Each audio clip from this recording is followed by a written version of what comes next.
এদিকে ফের স্যালাইন বিতর্কে মেদিনীপুর মেডিকেল কলেজ হাসপাতাল। এবার হাসপাতালে ভর্তি হওয়া রোগীকে মেয়াদ উত্তীর্ণ স্যালাইন দেওয়ার অভিযোগ। গুরুতর অসুস্থ অবস্থায় ওই রোগী আইসিইউতে চিকিৎসাধীন রয়েছে। স্যালাইন বিতর্কে মেদিনীপুর মেডিকেল কলেজ হাসপাতালে ভর্তি হওয়া রোগীকে এবার মেয়াদ উত্তীর্ণ স্যালাইন দেওয়ার অভিযোগ সামনে এলো।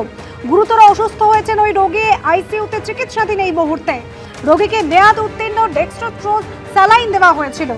যে স্যালাইনে মেয়াদ ফুরিয়ে গিয়েছিল তারপরেও হাসপাতালে ভর্তি হওয়া ওই রোগীকে মেয়াদ উত্তীর্ণ স্যালাইন দেওয়া হয়েছে বলে অভিযোগ।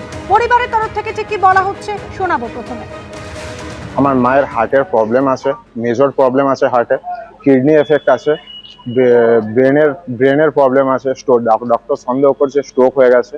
তো মাকে সুগার ফল করছে বারবার, তার জন্য মাকে এখানে ভর্তি করেছিলাম। তো আজকে 2026 মার্চের এক্সপায়ার হয়ে যাওয়া ওষুধ ডেক্সট্রোজ, যেটা সুগারের ওষুধ, তো ওটা চালাচ্ছে। তারপরে চালাতে মায়ের বুকে ছাতিতে প্রবলেম হচ্ছে, ছাতি ধরপড় করছে।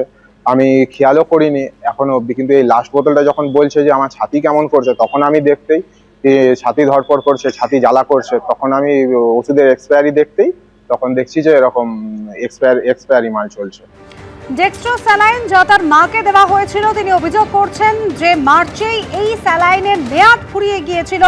এরপর যখন হাসপাতালে ভর্তি করা হয় রোগীকে, সেই সময় তাকে এই মেয়াদ উত্তীর্ণ স্যালাইনে দেওয়া হয়েছে।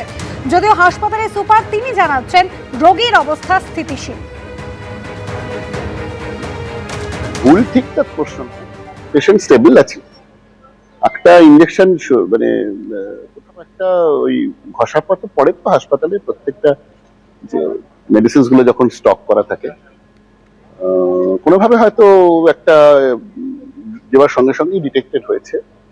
দেওয়ার ঠিক নয়, মানে চালানোর সঙ্গে সঙ্গে তো পেশেন্ট স্টেবল আছে। এই মুহূর্তে কোনো প্রবলেম নেই, শি ইজ আন্ডার মানে স্ট্রিক্ট অবজারভেশন। আমরা একদম ক্রিটিক্যাল কেয়ার, এমনি ওনার গতকালই ক্রিটিক্যাল কেয়ারে অ্যাডভাইস করা ছিল, যে কোনো কারণে পেশেন্ট পার্টি কালকে ক্রিটিক্যাল কেয়ারে ওনারা নিয়ে যাননি। স্যালাইন বিতর্কে মেদিনীপুর মেডিকেল কলেজ হাসপাতাল। রোগীকে ভর্তি করা হয়েছিল হাসপাতালে এবং সেই সময় তাকে স্যালাইন দেওয়ার প্রয়োজন হয়। মেয়াদ উত্তীর্ণ স্যালাইন দেওয়ার অভিযোগ করা হচ্ছে ওই রোগীর পরিবারের তরফ থেকে। এরপর গুরুতর অসুস্থ অবস্থায় ওই রোগী আইসিইউতে চিকিৎসাধীন। স্বাস্থ্যমন্ত্রী শরৎচন্দ্র মুখোপাধ্যায় কি জানাচ্ছেন ঘটনা সম্পর্কে শোনাবো। তদন্ত এবং তলব করা দুটোই করা হয়েছে।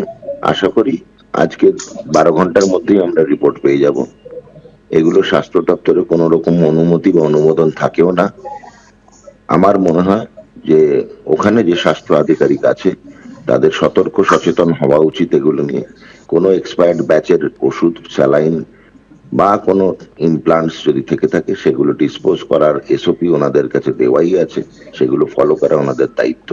স্বাস্থ্য আধিকারিক যদি দায়িত্ব পালন না করে, দায়িত্ব পালন করানোর ব্যবস্থা স্বাস্থ্য দপ্তর নিতে চলেছে। এবিপি আনন্দ, এগিয়ে থাকে, এগিয়ে রাখে।